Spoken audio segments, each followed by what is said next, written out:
రాజశేఖర రెడ్డి గారు చనిపోయిన వెంటనే రాజకీయాల మీద కొద్దిగా విరక్తి కలిగింది. అటువంటి మంచి నాయకుడు, ప్రజల్లో దేవుడిగా ఉన్న వ్యక్తి. అటువంటి వ్యక్తి లేనప్పుడు నేను రాజకీయాల్లోకి వచ్చి ఏం చేద్దామని కొంతకాలం నిరాశ చెందాం.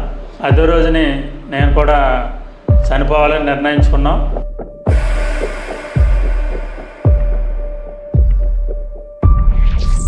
నమస్తే, వెల్కమ్ టు విజన్ మీడియా. ప్రస్తుతం ఈరోజు మన అతిథి వైఎస్ఆర్సీపీ పార్టీ రాష్ట్ర లీగల్ సెల్ అధికార ప్రతినిధి మరియు official spokes person pak Satyanarayana గారు మనతో పాటు ఉన్నారు. సార్ నమస్కారం. సార్ నమస్కారం. ఏయూ యూనివర్సిటీకే ప్రెసిడెంట్గా చేసిన మీరు, మీ రాజకీయ ప్రస్థానం ఎప్పుడు మొదలైంది?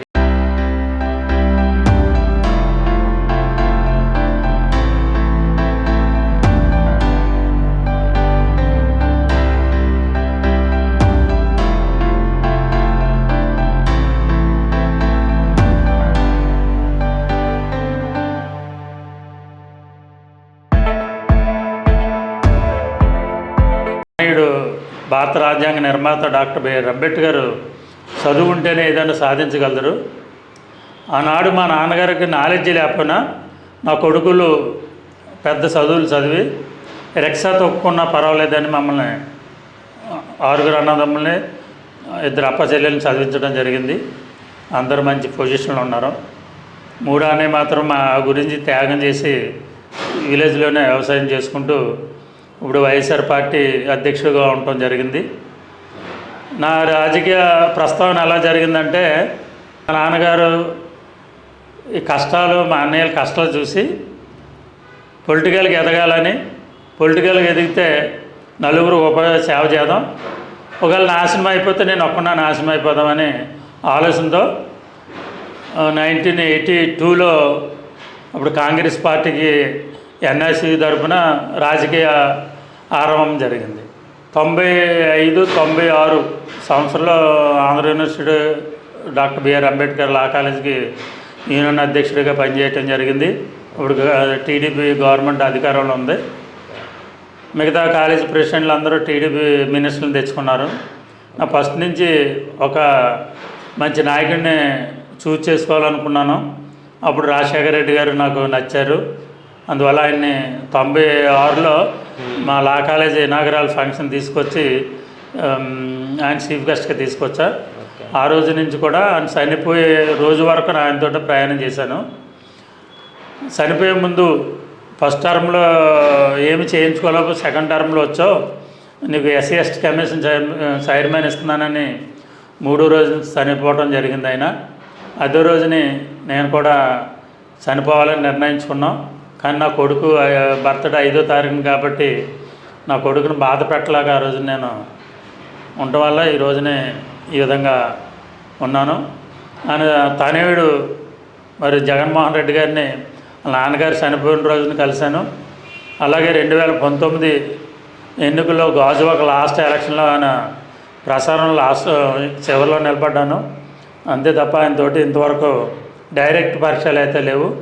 నాయకులతో అయితే మంచి రిలేషన్తో ఉన్నా. అంటే మీకు వైఎస్ రాజశేఖర రెడ్డి గారితో ఉన్నంత సన్నిహిత సంబంధాలు ప్రస్తుతం జగన్మోహన్ రెడ్డి గారితో లేవంటారా?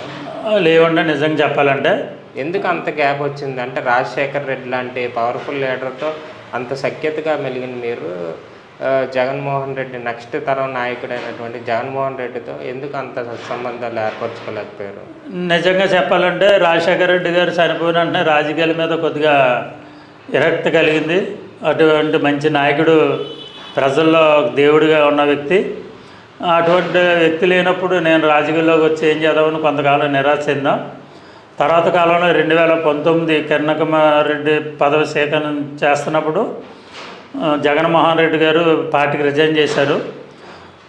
రిజైన్ చేసిన మరుక్షణమే ఇప్పుడున్న SC ST court PP BR Murthy garu, అలాగే జిల్లా కోర్టు జీపీ ప్రభాత్, రమణ ప్రభాత్, పాపారు, నేను సిటీ అంతా ఫ్లెక్సీలు కట్టాం స్వాగతిస్తూ. ఆ రోజున కనుక మేము పేర్లు పెట్టుకుని అప్పటి నుంచి రన్ అయి ఉన్నా ఈ రోజున వైఎస్ఆర్లో ప్రథమ లీడర్స్ మేమై ఉండేవాళ్ళు. కొన్ని కారణాల వల్ల ముందుకు వెళ్ళకపోయాం. ఆర్థిక కారణాలు అవ్వచ్చు, సాంఘిక కారణాలు అవ్వచ్చు. అంబేద్కర్ రైట్గా నేను అంబేద్కర్ ఉద్యమాలు తిరగటం కూడా ఈ పార్టీలో యాక్టివ్గా కాలేకపోయాను. ఇప్పుడు జగన్మోహన్ రెడ్డి గారి సభకి సిద్ధం సభకి జనాల్ని డబ్బులు పెట్టి మనిషికి 500 1000 రూపాయలు పెట్టి తరలిస్తున్నారు, అందుకే అంతమంది లక్షల మంది జనాభా వస్తున్నారని చెప్పేసి ప్రతిపక్ష పార్టీలు విమర్శలు చేస్తున్నాయి. దాని మీద మీరు ఏం వివరిస్తారండి? ప్రతిపక్షాల పార్టీలు విమర్శించడానికి ఏదో మేత ఉండాలి, ఎందుకంటే కొన్ని మీడియాలకి మేత కావాలి. ఓకే, ఆ మేత కావాలంటే వాళ్ళు ఎలాగా జనాలు రావట్లేదు టీడీపీకి జనసేనకి. జనసేనకు ఒకవేళ సీనియర్ లెవెల్ మీద వస్తే రావచ్చు, కానీ టీడీపీకి పప్పు అనే పేరు పెట్టారు శర్మల్ గారు. నిజంగా పప్పు మీటింగ్ జనాలు రాకపోయేటప్పటికి అలా డబ్బులు బిర్యానీలు మన గుంటూరు సభలో కూడా చూసాం, గొడవలు జరిగే కొంతమంది చనిపోయారు. అదే జగన్మోహన్ రెడ్డి గారు కూడా అలాగే తీసుకొస్తున్నారు అనుకుంటారు. ఆ జనాలు వచ్చిన జనాల యొక్క అట్మాస్ఫియర్, వాళ్ళ ఉత్సాహంగా రెంకిలేస్తున్న సిద్ధం చూస్తే ఎవరో బలవంతంగా తీసుకురాలేదు. అది స్వచ్ఛందంగా వస్తేనే అంత ఉత్సాహంగా ఉంటారు. ఇప్పుడు నేషనల్ టుడే మీడియా ఛానల్ కానీ కొన్ని మీడియా ఛానల్స్ గతంలో తెలంగాణ ఎలక్షన్ని ప్రిడిక్ట్ చేసి పోల్ నిర్వహించాయి, సర్వేలు చేశాయి. ఇండియా టుడేలో అయితే అందరూ బీఆర్ఎస్ పార్టీ వస్తుంది అనుకున్న తరుణంలో ఇండియా టుడే మొదటి నుంచి చెప్తుంది కాంగ్రెస్ పార్టీ అధికారం చేజిక్కించుకునే అవకాశం ఉంది. ఇండియా టుడే సర్వే ప్రకారంగా కూడా దగ్గర వచ్చే సీట్లు అక్కడ తెలంగాణలో. ఇప్పుడు అదే పరిస్థితి ఆంధ్రప్రదేశ్లో కూడా ఏర్పడుతుంది.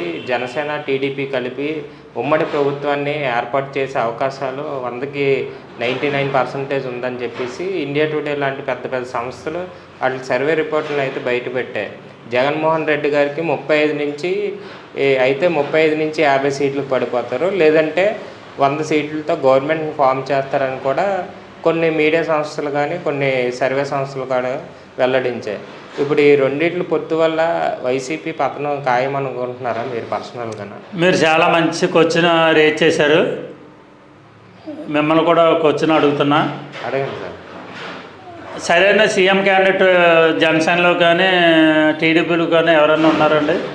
అంటే రాజకీయ అనుభవం దృష్టి అయితే చంద్రబాబు నాయుడు బాగుంటుందని చెప్పేసి చాలామంది చెప్తున్నారు. వాళ్ళ పార్టీ నాయకులు కావచ్చు, కొంతమంది జనసేన పార్టీ నాయకులు కూడా. ఈ రాష్ట్రం అప్పుల్లో కూడుకుపోయింది, 10 లక్షల అప్పులు చేసి ఉంది గవర్నమెంట్ ప్రస్తుతం. దాన్ని హ్యాండిల్ చేయాలంటే ఆర్థిక శాస్త్రంలో గోల్డ్ మెడలిస్ట్ అయినటువంటి చంద్రబాబు నాయుడు గారు వస్తేనే అది సాధ్యపడుతుంది అనేసి ఆ పార్టీ టీడీపీ పార్టీ నాయకులు కూడా చెప్తున్నారు. దాన్ని మీరే ఏమంటారు దాని మీద? చంద్రబాబు నాయుడు గారు ఆర్థికవేత్త అంటున్నారు. మరి చంద్రబాబు నాయుడు గారు సీఎంగా ఉండగా 4600 కోట్లు రాజధాని గురించి ఖర్చు పెట్టాడని చెప్తాను. ఎక్కడ ఖర్చు పెట్టారు, ఏం ఖర్చు పెట్టారు? ఒక ఇటుకు కూడా లేదు అక్కడ. పోలవరం ఏటీఎం అని సెంట్రల్ గవర్నమెంటే చెప్పింది. జగన్మోహన్ రెడ్డి గారు వచ్చిన దగ్గర నుండి ప్రజలకి, పేద ప్రజలు ఎవరైతే ఉన్నారో వాళ్ళకి పైసా కూడా కరప్షన్ లేకుండా నేరుగా వాలంటరీ వ్యవస్థ ద్వారా వాళ్ళకి అందుతుంది. అవినీతి ఎక్కడ జరుగుతుందండి? ఖర్చు పెట్టిందంతా ప్రజలు ఖర్చు పెట్టారు. ఆయన బ్యాంక్ టు బ్యాంక్ ట్రాన్స్ఫర్ అనేది జెన్యున్గా జరుగుతుంది. ఎందుకంటే అకౌంట్ టు అకౌంట్ అనేది ట్రాన్స్పరెంట్గా ఉంటుంది, మధ్యవర్తులు లేకుండా. ఇది అందరూ స్వాగతించాల్సిన విషయమే. కానీ 2019 ఎలక్షన్స్ తర్వాత అసెంబ్లీలో అప్పటి నీటిపారుదల శాఖ మంత్రి అనిల్ కుమార్ స్వామిలో ఉంటుండగా అసెంబ్లీ సాక్షిగా మరో 2 ఏళ్ళలో పోలవరం ప్రాజెక్టు పూర్తయి మొత్తం పంట పొలాలకి నీళ్ళు ఇస్తామని ప్రకటించారు. కానీ ఇప్పుడు అదే పోలవరం ప్రాజెక్టు ఎంతవరకు పూర్తయింది సార్? ఇప్పుడు వరకు పూర్తి అవ్వాలని పరిస్థితి. దానికి కారణాలు ఏమంటారు? సెంట్రల్ నుంచి నిధులు రాకపోవడం అంటారా, లేకపోతే నిధులు తెప్పించుకునే దాంట్లో విఫలమయ్యారంటారా? విఫలం అవ్వలేదండి. నైట్ ఏదో ప్రాజెక్ట్ కట్టినా అది కూలిపోవటం తప్పదు. ఒక బిల్డింగ్ కట్టాలంటే దాన్ని వాటరింగ్ చేస్తూ ఉండాలి. దానికి ఎంత అయితే టైం తీసుకుంటుందో అంత స్ట్రాంగ్గా ప్రాజెక్ట్ కూడా ఉంటుంది. ఎందుకంటే మునుగోడు ప్రాజెక్టు మన కుంగిపోయింది తెలంగాణలో. అందరూ గోల్ చేశారు, ఎందుకంటే అడవిడిగా కట్టినవి అలా ఉంటాయి. ఓ పక్కన సెంట్రల్ గవర్నమెంట్ కూడా జగన్ గారికి పేరు వచ్చేస్తున్నాను, కానీ ఆ ఫండ్స్ కూడా రిలీజ్ చేయడానికి ఏదో సాకులు చెప్తున్నాయి. అలాగే రైల్వే జోన్ కూడా స్థలం ఇచ్చినా ఇవ్వలేదని కొన్ని అబద్ధాలు ఆడుతున్నారు బీజేపీ గవర్నమెంట్. ఇటువంటి పరిస్థితుల్లో పోలవరం వాళ్ళ నాన్నగారు స్థాపించిందండి. అంటే రైతుల యొక్క బాగోగులు ఆ కుటుంబం ఏ విధంగా చూస్తుందన్నది పోలవరం ఒకటే నిదర్శనం. మరి నెక్స్ట్ టర్మ్లో ఇట్టి పరిస్థితుల్లో 170 నెగ్గుతారు కాబట్టి రైతులు అది నాకు ఒకటి గుర్తుకొచ్చింది. రైతు రుణమాఫీ చేస్తారని చెప్పేసి వార్తలు వస్తున్నాయి. ఎన్ని లక్షల రూపాయలు ఉన్నా రుణమాఫీకి గవర్నమెంట్ సిద్ధంగా ఉందంటున్నారా? ఇప్పుడు రైతుల యొక్క రుణమాఫీ చేస్తామని చెప్పేసి ప్రకటనలు అయితే వస్తున్నాయి పార్టీ నుంచి.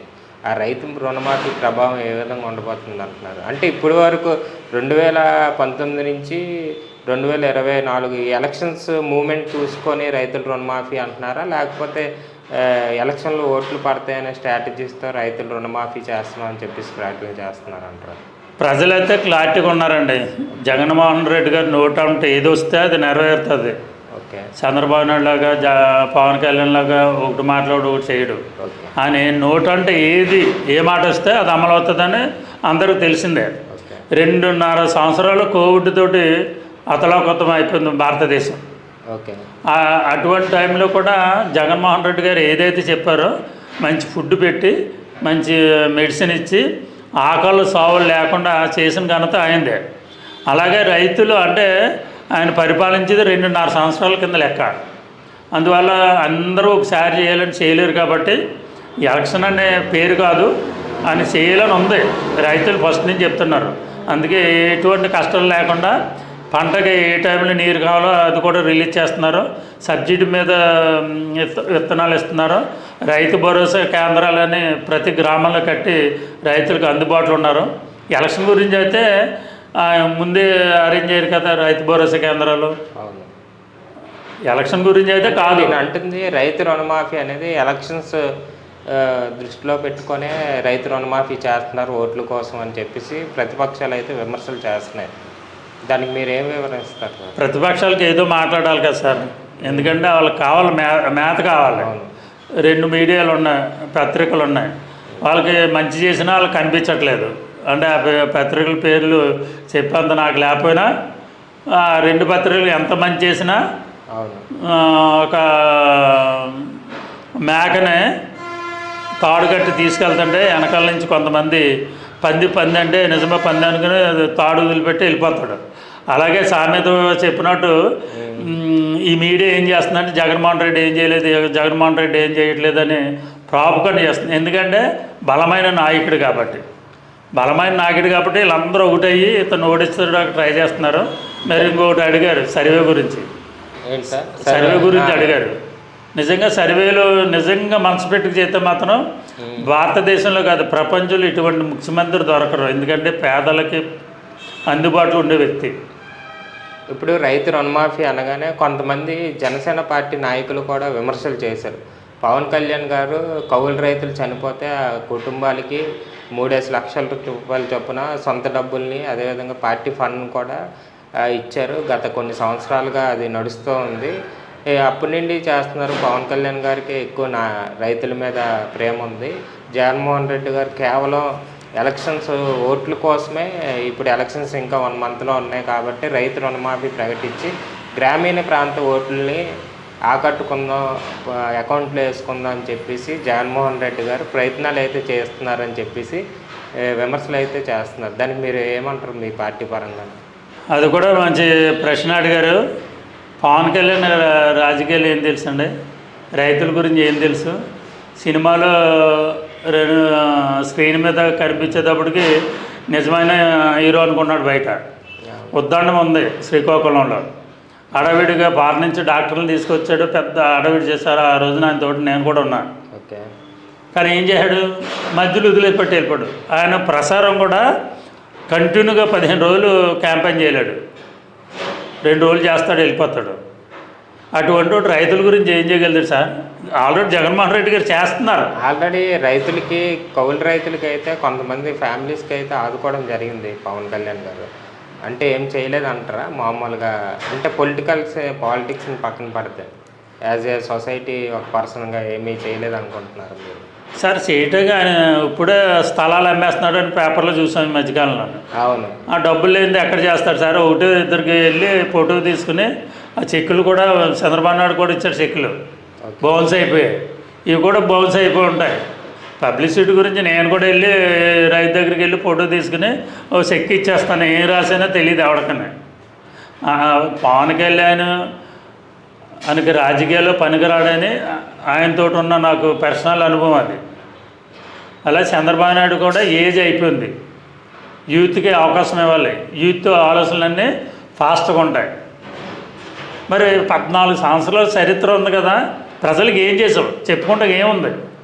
జగన్మోహన్ రెడ్డి గారు నాడు నేడు ఉంది, విద్యార్థులకు మంచి చదువు ఇస్తున్నాడు, ల్యాప్టాప్లు ఇస్తున్నాడు, బాత్రూమ్లు చూస్తే హైజీనిక్ స్టార్ హోటల్ టైప్లో ఉంది. వాళ్ళు విదేశ ఇంగ్లీష్ మీడియం ద్వారా అప్పుడే 2-3 కంట్రీలకు వెళ్ళారు, చైనా వెళ్ళారు, అమెరికా ఇంటర్నేషనల్ అంతర్జాతీయ దానికి కూడా వెళ్ళారు మన ఏపీ నుండి. మీరు విశాఖపట్నంలో ఉన్నారు కాబట్టి ఒక క్వశ్చన్ అడుగుతున్నాను. పాయకరావుపేట టీడీపీ ఎమ్మెల్యే అభ్యర్థి వంగలపూడి అనిత గారు నిన్ననే ఒక కామెంట్స్ చేశారు హాట్గా.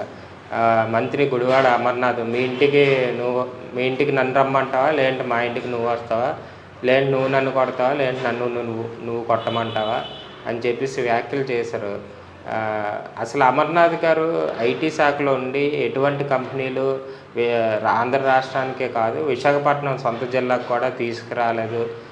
ఐటీ శాఖ మంత్రిని గుడ్డు మంత్రి అని చెప్పేసి చాలామంది ట్రోల్స్ కానీ విమర్శలు కానీ చేస్తున్నారు. మొన్న కూడా వంగలపూడి అనిత గారు గుడ్డుని కిందన పగలగొట్టేసి చాలా సింపుల్గా తీసి పారేశారు. దానికి మీరేమంటారు సార్? కళ్ళున్న వాళ్ళకైతే తెలుస్తుంది అమర్నాథ్ గారు ఏం చేశారు అనేది. ఇప్పుడు పరిశ్రమలు ఉన్నాయి, ఓ పక్కన శంకుస్థాపనలు జరుగుతున్నాయి. విశాఖపట్నం ఆంధ్ర యూనివర్సిటీలోనే 136 కంపెనీలు రిజిస్ట్రేషన్ చేసుకుని ఉన్నాయి.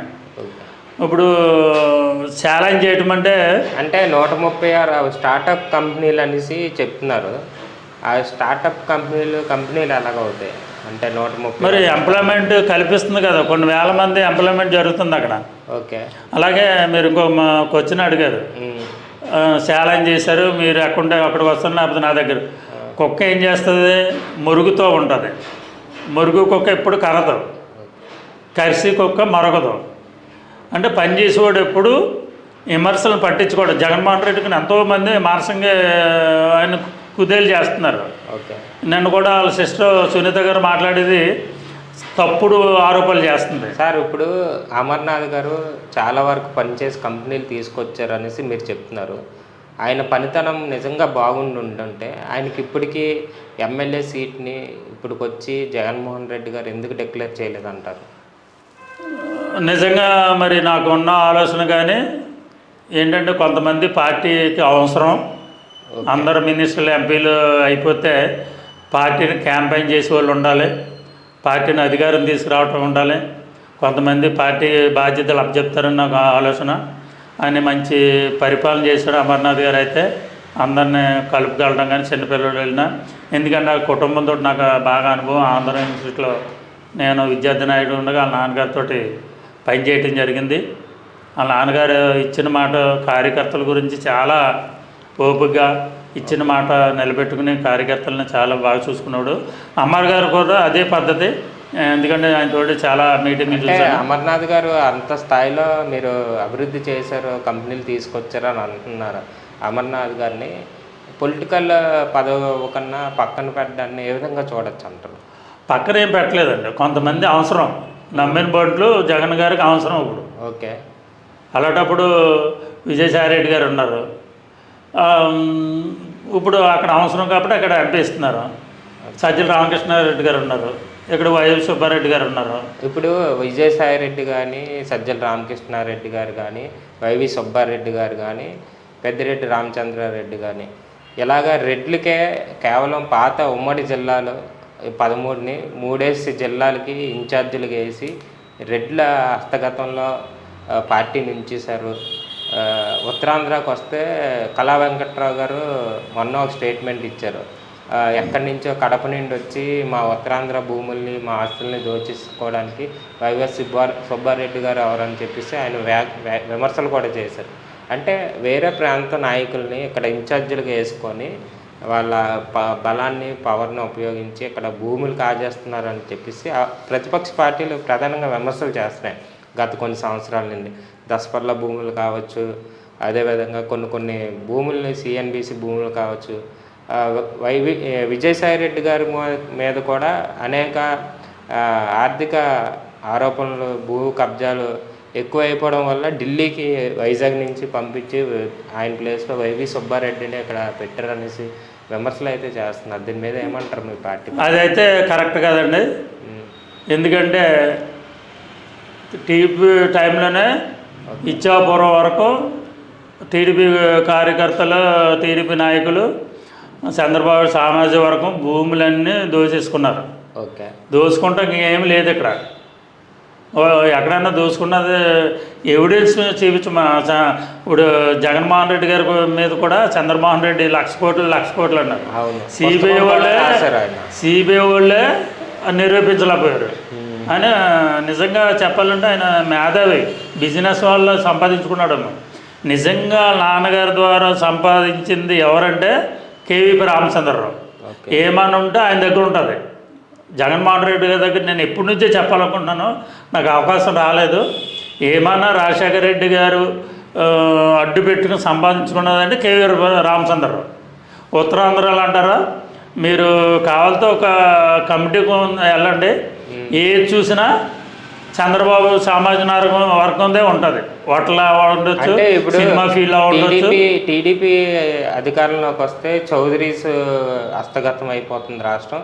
అలాగే వైసీపీ అధికారంలోకి వస్తే రెడ్ల చేతిలోకి వెళ్ళిపోతుంది, మూడవ ప్రత్యామ్నాయం రావట్లేదు అని చెప్పేసి కొంతమంది బ్యూరోక్రాట్స్ కూడా విమర్శలు చేస్తున్నారు. దీన్ని వైసీపీ పార్టీలో ఉంటూ మీకు ఏ విధంగా అనిపిస్తుంది? అంటే ఇప్పుడు ప్రతి 3 జిల్లాలని రెడ్లకు అప్పచెప్పడం జరిగింది. ఇప్పుడు మనం 3 జిల్లాల్లో చూడొచ్చు. ఉత్తరాంధ్ర వైవి సుబ్బారెడ్డి గారికి అప్పచెప్పారు ఇన్ఛార్జిగా 3 జిల్లాలకి. అలా కొన్ని జిల్లాలు తిరుపతి అటువైపు పెద్దిరెడ్డి రామచంద్రారెడ్డి గారికి అప్పచెప్పారు. ఇలాగా 3 జిల్లాలని రెడ్లకి ఇన్ఛార్జీలు వేయడాన్ని ఏ విధంగా చూడొచ్చు అంటారు? అంటే వాళ్ళ దురదృష్టం ఏంటంటే అలా రెడ్డిలు అవటం వల్ల బ్రాండ్ పడ్డది. నేను మరి చంద్రబాబు నాయుడు గారి టైంలో ఓకే ముస్లింకి మినిస్టర్ ఇచ్చింది లేదు, ఓకే ఎస్టీలకి మినిస్టర్ ఇచ్చింది లేదు. ఓకే లాస్ట్లో ఎవరైతే లైక్ నక్సలైట్ చంపారో వాళ్ళ అబ్బాయికి మినిస్టర్ ఇచ్చాడు అంతే, ఎమ్మెల్సీ కాకుండా. అదే వాళ్ళ కొడుకు అయితే ఎమ్మెల్సీ ఇచ్చి మినిస్టర్ ఇచ్చాడు. మరి హోమ్ మినిస్టర్ ఎవరండి జగన్మోహన్ రెడ్డి గారి టైంలో? ఇద్దరు మహిళలే, ఇద్దరు సామాజిక వర్గం. ఎవరు? ఎస్సీ సామాజిక వర్గం. ఒకళ్ళు మాల, ఒకళ్ళు మాదిగా. ఓకే, రెడ్డిలకి ఇచ్చుకోవచ్చు కదా, రెడ్డి ఫీలింగ్ ఉంటే. కార్పొరేషన్లు ఉన్నాయి, కార్పొరేషన్లో అంటే హోమ్ మినిస్టర్ని వెనకబడిన వర్గాల నుంచి పెట్టినప్పటికీ పూర్తి అధికారాలు ఇవ్వలేదు. కేవలం రబ్బర్ స్టాంపులుగా ఉపయోగించుకుంటున్నాయి 2 పార్టీలు, ఏదైతే వైసీపీ కానీ టీడీపీ కానీ అనే విమర్శలు అయితే చాలా సంవత్సరాల నుండి ఉన్నాయి.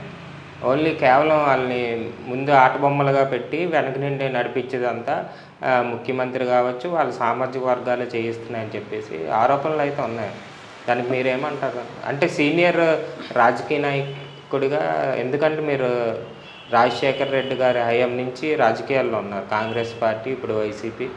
మీరు స్టూడెంట్ యూనియన్కి అధ్యక్షులుగా చేశారు, ఇప్పుడు వైసీపీ లీగల్ సెల్ అధికార ప్రతినిధిగా ఉన్నారు. మీకు అపారమైన జ్ఞానం ఉంటుంది. దీన్ని ఏ విధంగా చూడొచ్చు అంటారు? అంటే పార్టీలను పక్కన పెడతారు. మీరు చెప్పిందిలో కొంత వాస్తవం ఉందండి. పదవులు ఇస్తారు, అది నేషనల్ పార్టీ వేరు ఉంటుంది, ప్రాంతీయ పార్టీ వేరు ఉంటుంది. ఓకే, చంద్రబాబు నాయుడు అయితే కొన్ని సైకిల్ తోటి కంట్రోల్ చేసేవాడు. ఇక్కడ జగన్మోహన్ రెడ్డి గారు పూర్తి స్పేస్ ఇచ్చారు. ఓ పదవి తీసుకున్న తర్వాత వాళ్ళు వర్తబుల్ కూడా ఉండాలి. నాగార్జున ఉన్నాడు, టక్ టక్ పని చేసుకుని వెళ్తున్నాడు, ఎక్కడ కంట్రోల్ చేయట్లేదే. అలాగా వంతుతో ఉంది హోమ్ మినిస్టర్, ఆవిడ ఎవరు అడ్డు పెట్టలేదు. వీళ్ళు కూడా ఏం చేయాలంటే ఒక పదవి వచ్చినప్పుడు వరంగా భావించి ప్రజలకు అందుబాటులో ఉంటూ నీ నాయకుడిని కూడా అభివృద్ధి చెందడానికి చేయాలి. వాస్తవం మాట్లాడుకోవాలంటే కొంతమంది పదవి వచ్చేటప్పటికి ఎవరిని చేరనివ్వరు. అందువల్ల కొన్ని అక్కడక్కడ వాస్తవాలు ఇది దాగితే దాగికే కాదు. పాదయాత్రలో రైతుల యొక్క ఇబ్బందులు చూశారు. నిరుద్యోగం, విద్యార్థులు చదువు అయిపోయిన తర్వాత పెళ్ళిళ్ళు కాక ఉద్యోగాలు లేక రోడ్డు మీద పడుతున్న వాళ్ళ బాధను చూసి అధికారం చేపట్టిన వెంటనే గ్రామ సచివాలయాలు అనే ఒకటి తీసుకొచ్చి వాలంటీర్ వ్యవస్థనే 2 లక్షల చిల్లర ఉద్యోగాలు కల్పించిన ఘనత జగన్మోహన్ రెడ్డి గారు జరుగుతుంది. జగన్మోహన్ రెడ్డి గారు కింద ఉన్నటువంటి సలహాదారులు ఎవరైతే ఉన్నారో సజ్జల రామకృష్ణారెడ్డి గారు కావచ్చు, కొంతమంది మొన్న సజ్జల రామకృష్ణారెడ్డి గారు డిఎస్సి తీయకముందు డిఎస్సి జాబులు తీస్తే అంత తీయకపోతే అంత తీసిన వేస్టే అవి గవర్నమెంట్ టీచర్ జాబులు అని చెప్పేసి వ్యాఖ్యానించారు. అది 7 లక్షల మంది డిఎస్సి యాస్పిరెంట్స్ ఉన్నారు మన రాష్ట్రం మొత్తంగా చూస్తే. వాళ్ళ ఇంట్లో కనీసం 1-2 ఓట్లు ఉంటాయి. ఎలా లేదన్నా 15 నుంచి ఒక 20 లక్షల వరకు ఓటర్స్ అయితే ఉన్నారు. మరి ఆ ఓట్లని ఖాతరు చేయకన్నా ఆ విధంగా మీడియా స్టేట్మెంట్ ఇవ్వడం ఒక ఎత్తు అయితే, అరకొరగా 6100 డిఎస్సి జాబులు తీయడం. విశాఖ జిల్లాలో కొన్ని క్యాస్ట్లకి అయితే ఆ డిఎస్సి అనేది డిస్టిక్ సెలక్షన్ కమిటీ చూస్తుంది ప్రతి డిస్టిక్కి. ఆ డిస్టిక్లో ఎన్ని పోస్టులు ఉన్నాయో ఆ కేటగిరీగా అక్కడ డిస్టిక్ వైజ్గా ఎగ్జామ్ ఉంటుంది. లేకపోవడం గత 4-5 సంవత్సరాల నుండి డిఎస్సి కోసం నిరంతరం కోచింగ్ సెంటర్లో ఉండి ప్రిపేర్ అయిన వాళ్ళకి డిఎస్సి పోస్టులు లేకపోవడం వల్ల కొంతమంది అయితే చాలా మానసిక మనస్తాపానికి గురైన వాళ్ళు కూడా ఉన్నారు. ఇప్పుడు డిఎస్సి ఆ విధంగా తీయడాన్ని మీరు నిరుద్యోగుల దెబ్బ మీ పార్టీ మీద పడదనుకుంటున్నారా? చాలా మంచి మంచి ప్రశ్నలు రేజ్ చేశారు. సజ్జల రామకృష్ణారెడ్డి గారు ఆ విధంగా మాట్లాడి ఉండరని నా అభిప్రాయం. ఎందుకంటే మీడియా వక్రీకరించి ఉంటుంది అది. ఓకే, ఎందుకంటే ఓన్లీ డిఎస్సి కాదు ఉద్యోగాలు అంటే. డిఎస్సి గురించి అడిగితేనే ఆయన అలా చెప్పారు సార్. మీరు చెప్పింది కరెక్టే. ఓకే, చదువుకున్నవాడికి ఓన్లీ డిఎస్సీ కాదండి, ఆయన బ్రతకడానికి ఏదైనా గవర్నమెంట్ ఉద్యోగం. ఓకే, ఓన్లీ డిఎస్సి ఒకటే కాదు క్రైటీరియా. ఎందుకంటే అక్కడ ఖాళీలను బట్టి పోస్టులు తీస్తూ ఉంటారు. ఓకే, 7 లక్షల పోస్టులు అంటే జగన్మోహన్ రెడ్డి గారు వచ్చినప్పుడే పెరిగాయి 7 లక్షలన్నా. అంతకుముందు ఉన్న వాళ్ళు 14 సంవత్సరాలు చేసిన వాళ్ళు ఏమైపోయారు? అంతకుమంది కాంగ్రెస్ చేసింది ఏమైపోయింది? అంటే గతంలోని చంద్రబాబు నాయుడు 2 పర్యాలు డిఎస్సి తీశారు, కానీ జగన్మోహన్ రెడ్డి గారు ప్రతి సంవత్సరం జాబ్ క్యాలెండర్ రిలీజ్ చేస్తానన్నారు, కానీ రిలీజ్ చేయలేకపోయారు. ప్లస్ డిఎస్సి జాబులు చాలా కోత పెట్టి తీశారు. దీనివల్ల డిఎస్సికి నమ్మకం ఉన్న వాళ్ళందరూ అన్యాయం అయిపోయారని చెప్పేసి నిరుద్యోగులు ఫుల్ ఆవేదన అయితే వ్యక్తం చేస్తున్నారు. నిరుద్యోగులకి ఏమి సమాధానం చెప్తారు మీరు? అని మీరు చెప్పింది కరెక్టే. నేను ముందే చెప్పాను, కోవిడ్ 2.5 సంవత్సరాలు తినేసిన టైం జగన్మోహన్ రెడ్డి గారు. ఓకే, 2.5 సంవత్సరాలు ఫుల్ ప్లెడ్జ్డ్గా చేస్తున్నారు. ఓకే, అప్పటి నుంచి ఉద్యోగాలు ఏదో ఉద్యోగం తీస్తున్నారు. ఆయన ఇప్పుడు ప్రొఫెసర్స్ తీశారు, ఓకే, కోర్టులు వేస్తారు. డిఎస్సి తీస్తున్నారు, అదే కోర్టుకు వెళ్ళారు. ఓకే, ఏదైనా పోలీసు ఉద్యోగాలు ఓకే, తీసారు, నోటిఫికేషన్ వచ్చింది, ఇంటర్వ్యూ చేస్తే కోర్టుకు వెళ్ళారు. ఓకే, ప్రతిపక్షానికి ఏంటంటే జగన్మోహన్ రెడ్డి గారు ఏ మంచి పని చేసినా కోర్టులు వేయాలి, కోర్టు వెంటనే స్టే ఇచ్చేస్తుంది. అది మంచిగా చేయడానికి కూడా కోర్టు కూడా ఆలోచించాలి. ఇప్పుడు ఏజ్లు అయిపోతున్నాయి. మేము కూడా నిరుద్యోగం గురించి ఎంతో పోరాడాం. ఉద్యోగాలు తీసుకోడు కాదు చంద్రబాబు నాయుడు, డిఎస్ ఒకటే తీసుకోడు, అది కూడా పూర్తిగా తీసుకోడు కాదు, కొంట తుడుపు సరిగే ఎలక్షన్ టైంలో. జగన్మోహన్ రెడ్డి అలా కాదు, ఆత్మశుద్ధిగా ఆయన పోస్టులు తీస్తున్నాడు. మన 98 డిఎస్సి ఓకే జగన్మోహన్ రెడ్డి గారు తీశారు, చంద్రబాబు నాయుడు ఎందుకు చేయలేదు? ఓకే, నిజంగా నిరుద్యోగుల మీద ప్రేమ అంటే చేయాలి కదా. జాబ్ బాబు వస్తే జాబ్ అన్నాడు, ఎక్కడిచ్చాడు? వాళ్ళ అబ్బాయికి ఇచ్చుకున్నాడు. 2009లోని వైఎస్ రాజశేఖర రెడ్డి గారు ఏదైతే 2 years జాబ్ వచ్చిన తర్వాత గ్రేస్ పీరియడ్ ఉందో దాన్ని క్యాన్సిల్ చేశారు. ఇప్పుడు డిఎస్సి జాబులు కానీ ఇతరత్ర గవర్నమెంట్ జాబ్స్లోని 2 years గ్రేస్ పీరియడ్ ఉండేది. అంటే తక్కువ స్టైఫండ్ రూపంలో ఇచ్చే 2 years తర్వాత పర్మనెంట్ చేసే విధానం ఉండేది. అది వైఎస్ రాజశేఖర రెడ్డి గారు తొలగించి అందరు రిలీఫ్ ఇచ్చారు. కానీ ఇప్పుడు అదే గ్రేస్ పీరియడ్ 2 yearsని జగన్మోహన్ రెడ్డి గారు తీసుకురావడాన్ని ఏ విధంగా చూడొచ్చు అంటారు? అంటే రాజకీయ ఒత్తిళ్ళు అవ్వచ్చు, కోవిడ్ అవ్వచ్చు, దానివల్ల కొన్ని మనసు కూడా పూర్తిగా పెట్టుంటారు. సలహాలు ఇచ్చేవాళ్ళు కొంతమంది ఉన్నారు.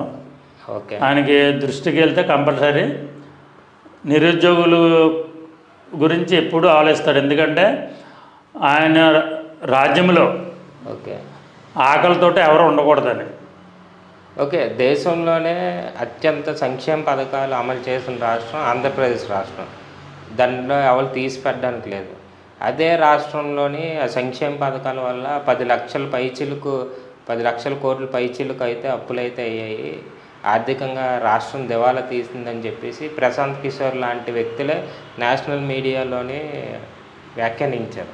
ఏదైతే 2019 ఎలక్షన్స్లో జగన్మోహన్ రెడ్డి గారి కోసం పనిచేసిన ప్రశాంత్ కిషోర్ గారే అటువంటి వ్యాఖ్యలు చేశారు. ఒక పక్క డెవలప్మెంట్ని గాలికి వదిలేసి రాష్ట్రం పేద ప్రజల కోసం సంక్షేమ పథకాలు మాత్రమే జగన్మోహన్ రెడ్డి గారు చూస్తున్నారు. ఆ రాష్ట్రం వెల్త్ క్రియేషన్లో విఫలమయ్యారు అని చెప్పేసి ప్రశాంత్ కిషోర్ లాంటి వ్యక్తుల వ్యాఖ్యలను ఏ విధంగా చూడొచ్చు అంటారు? అంటే జగన్మోహన్ రెడ్డి గారికి వ్యూహాలు కావచ్చు, 2019 ఎలక్షన్స్లో ఆయన నెగ్గడాన్ని నవరత్నాల పథకాలకి రూపశిల్పి కూడా అమలాపురం పార్లమెంట్ నుంచి మీ సామాజిక వర్గం కూడా చాలా పెద్దది, చాలా బలమైన సామాజిక వర్గం. అక్కడ మీకు సామాజిక వర్గ సమీకరణాల ఈక్వేషన్స్లో మీకు జగన్మోహన్ రెడ్డి గారు కానీ ఒకవేళ సీటు కానీ ఆఫర్ చేస్తే మీకు పోటీ చేసే ఉద్దేశం ఉందంటారా? నాకు రాజకీయాలు అంటే చాలా ఇష్టం అండి. ఆ అవకాశం గురించి చూస్తున్నాను, నిజంగా ఒక వరంగా భావిస్తాను. నాకు ఇచ్చినట్లయితే 100% నెగ్గి జగన్మోహన్ రెడ్డి గారి చేతులు పెడతాను. ఎందుకంటే నాకున్న సర్కిల్ అటువంటిది, ఆ నియోజకవర్గం కానీ స్టేట్లో కానీ. ఈవెన్ పాయకరేపేట అయినా నేను 100% గెలిచి తీరుతాను. కానంటే ఆయన దగ్గరికి వెళ్ళి నాకు అవకాశం ఇంతవరకు కలగలేదు, అందువల్ల ఆయన అడగలేకపోయాను అంతే.